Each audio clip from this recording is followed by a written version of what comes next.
तो भैया इस वक्त मौजूद हैं उत्तर प्रदेश के गाजियाबाद में एक जगह है प्रताप विहार, और आज यहाँ पर मेरी मुलाकात एक ऐसी फिनोमिनल लीडिंग लेडी पर्सनालिटी से हो रही है जो सफल नेटवर्कर है, नेटवर्क मार्केटिंग की दुनिया में अपना अभूतपूर्व इतिहास बनाया है, बेंचमार्क बनाया है। सबसे पहले मैं आपको ये कार दिखा दूं, ये कार है BMW X5 सीरीज है, और जबरदस्त लीडिंग लेडी से आपकी मुलाकात कराऊं, सोनम जायसवाल मैम, बेहतरीन personality. Thank you so ma'am बहुत बहुत आपका स्वागत है, thank you so much ma'am. आपकी कार में मैं बैठा हूं और आज आपसे बातचीत करूंगा, थोड़ा सा जानूंगा डायरेक्ट सेलिंग क्या है, नेटवर्क मार्केटिंग क्या है जी। तो मैम सबसे पहले तो मैं जानूंगा कि आप नेटवर्क मार्केटिंग को क्यों कर रही हैं। सर देखिए, जब मैं पढ़ाई कर रही थी तो पढ़ाई के समय पे मेरे दिमाग में ये था कि मुझे बड़ा बनना है। हाँ जी मैम। बहुत बड़ा बनना है जी। बड़ा घर चाहिए, बड़ी गाड़ी चाहिए, सब कुछ होना चाहिए जिंदगी में जी। और क्योंकि हमने ना पैसे की परेशानी देखी थी, हाँ जी मैम। तो मैंने कहा यार पैसे की परेशानी खत्म करनी है। मैंने अपने घर में जब भी लड़ाई होते हुए देखा है ना, हमारे रिलेटिव्स में या हमारे अपने लोगों में, तो उसका एक ही कारण मुझे दिखा, वो था पैसा। जी। पर अपन पैसे की लड़ाई को खत्म करेंगे। हाँ जी मैम। तो किसी ने बोला अच्छी पढ़ाई करोगे तो ऐसा हो जाएगा। हाँ जी। राइट। तो मैं अच्छा पढ़ने लगी, अच्छी पढ़ाई में थी, लेकिन 12वीं के एग्जाम देने के बाद जब रिजल्ट का इंतजार होता है तो उस बीच कोई मेरे पेरेंट्स को इस इंडस्ट्री की मीटिंग में लेकर जाता है, आईटीओ पर, दिल्ली आईटीओ पर, और सौभाग्य से उस मीटिंग में जाने का मुझे भी मौका मिलता है सेकेंड टाइम। और उस मीटिंग में जाने के बाद मैं देखती हूँ कि जो पढ़ के मैं बनना चाहती थी, मैं इंजीनियर बनना चाहती थी, मुझे था कि इंजीनियर बन के ज्यादा पैसा आएगा, तो ऑलरेडी IIT गोल्ड मेडलिस्ट जी, IIT को पढ़ाने वाले प्रोफेसर, IIT के बच्चों को जी, वो भी इस इंडस्ट्री को कर रहे थे। खुद के जिनके इंजीनियरिंग कॉलेज थे वो भी इंडस्ट्री कर रहे थे। तो मेरा दिमाग घूम गया, मतलब भाई साहब काम बहुत गजब है, ये इतने पद प्रतिष्ठित लोग कर रहे हैं तो मुझे करना चाहिए। तो बस वहां से सर जुनून शुरू हुआ और हमने शुरू किया, क्योंकि मुझे ये लग गया था कि शायद वो सब कर वो सब नहीं मिलता जो चाहिए, इसीलिए ये लोग वो बनकर जो मैं बनना चाहती हूँ अब ये काम कर रहे हैं। तो मैं भी यही काम करूंगी, क्यों पहले बनूं फिर पैसा लगाऊं, क्योंकि मेरे पेरेंट्स में इतना पैसा भी नहीं था क्यों मुझे इंजीनियर बना पाते। बट अगर मेरे पास इंडस्ट्री ऑप्शन नहीं होती तो शायद मेरे पापा 20-25 लाख कर्जा करते, जमीन बेचते, मम्मी के गहने गिरवी रखते और मुझे इंजीनियर बनाते। और मतलब ये सच में बहुत बदतर होता, क्योंकि इंजीनियर बन के शायद हो सकता है मैं उनका कर्जा भी नहीं उतार पाती।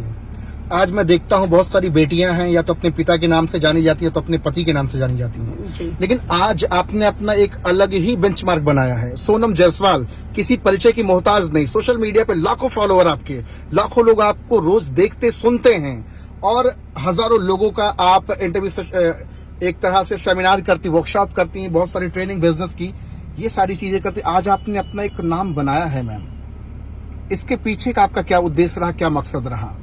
सर एक्चुअली में ना मैंने नाम बनाने के लिए काम नहीं किया था जी, मैंने तो बड़ा करने के लिए काम किया था। हाँ जी। लेकिन भारत के अंदर या बोलूं पूरे विश्व में सर कामयाबी का शोर पूरी दुनिया में होता है जी, और नाकामयाबी की कहानी सुनने के लिए किसी के पास टाइम नहीं। हाँ जी, बिल्कुल सही बात। तो जब भगवान की कृपा से हमने मेहनत की बड़ा करने की सोच के साथ में, और जब बड़ा हो गया तो उस कामयाबी की गूंज दूर तक गई। सोनम जायसवाल का नाम नहीं बढ़ा है सर, सोनम जायसवाल की अचीवमेंट का नाम बढ़ा। अचीवमेंट जी बिल्कुल। तो हमने तो अचीवमेंट के लिए काम किया था, नाम अपने आप हो गया, पहचान अपने आप बन गई। मुझे लगता है ये इंडस्ट्री का सबसे प्लस पार्ट है कि आप कामयाब होने के लिए काम कीजिए सर, नाम अपने आप आ जाएगा, और नाम से किसको प्यार नहीं है सर। क्या बात। कामयाबी तो आपकी मैं दिखा दूं लोगों को, ये एक चमचमाती हुई BMW X5 सीरीज। कीमत मैम इसकी क्या होगी?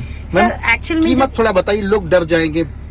इसकी जब कीमत आप गूगल जाके करेंगे ना सर, तो ये मतलब आपको लगभग 1,15,00,000 की तो वैसे बताएंगे एक्स शोरूम जी, फिर उसके ऊपर 36 टिटम्मे करके ये कम से कम गाड़ी 1,25,00,000 से ऊपर की जाती है। 1,25,00,000 की कार यस आप मेंटेन कर रही हैं? यस सर, ये इंडस्ट्री के दम है sir, otherwise direct selling, network marketing. Yes sir, जिस काम को लोग बताते हैं फंसने फंसाने का धंधा, कुछ नहीं होता। सर बिल्कुल, मुझे बड़े अच्छे से याद है, मेरे पापा ने बोला, मैंने उनसे स्कूटी की डिमांड की थी, मुझे स्कूटी दिला दो। हाँ जी। और साइकिल चलाते थे हम जी, तो पापा ने बोला नहीं तुम फर्स्ट आ जाओ 10वीं में तब दिलाएंगे। हाँ जी। हम फर्स्ट आ गए, हम बोले पापा स्कूटी दिलाओ जी, बोले नहीं काम करो 12वीं में फर्स्ट आ जाओ तब दिलाएंगे। हमारे बड़े गजब है, चलो 12वीं में फर्स्ट आ गए, बोला अब दिलाओ। BSc फर्स्ट ईयर में आ गए, अभी भी पापा स्कूटी नहीं दिलाए, और पापा एक डायलॉग मारे, हाथी खरीदना आसान होता है, पालना मुश्किल होता है, तुमको स्कूटी दिला देंगे, पेट्रोल कौन डालेगा? तो मतलब हम उस घर से हैं जहाँ मैं स्कूटी डिमांड करने पे नहीं मिली थी। फर्स्ट 2 बार आ गए, उसके बाद भी नहीं मिली। और आज आप BMW मेंटेन कर रही हैं? बिल्कुल सर। अच्छा, लोगों के अंदर एक सवाल होगा जी कि हो सकता है वीडियोस बनाने के लिए आप कार पे बैठ गई हूँ, हैंडल पकड़ ली हूँ, आप क्या चला भी पाएंगी, क्या चलाती भी हैं? सर बिल्कुल सही बात है, तो चला के भी दिखा देंगे, क्या दिखाता है। थोड़ा गाड़ी तो चली रही है, आपके एक काम साथ करते हैं। आपके साथ थोड़ा सा हम भी घूम एक लें। काम करते हैं, चला ही देते हैं सर। हाँ जी, हाँ वैसे जी, मैं आपको बिल्कुल। बता देती हूँ जी। कि जब मैंने इस इंडस्ट्री में काम किया, हाँ जी ये फुल ऑटोमेटिक गाड़ी जी। है ना। जी आप सिर्फ ड्राइविंग मोड किया और आप रेस दे दीजिए और आपकी गाड़ी चल जी। गई। रही बन ये चलती नहीं है सर, ये Oh my दौड़ती है। God! सर इसका पिकअप बहुत कमाल है क्या इस बात गाड़ी है का। मैम, ये तो बड़ा एकदम लाजवाब एकदम। सर इसका रेस ब्रेक